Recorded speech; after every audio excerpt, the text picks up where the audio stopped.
This is the back of the building. This is the front of the building.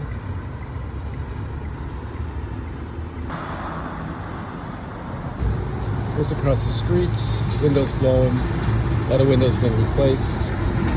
There's shrapnel holes, same here, there's shrapnel holes over here. You can see them in the walls, outside.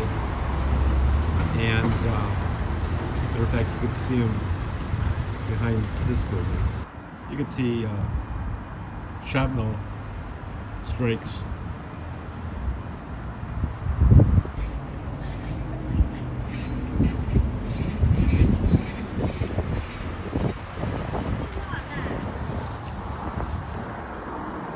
And this is the building that was struck. It's completely been raised, and a whole new building has been beautifully built with beautiful windows. It's a big building. And that's the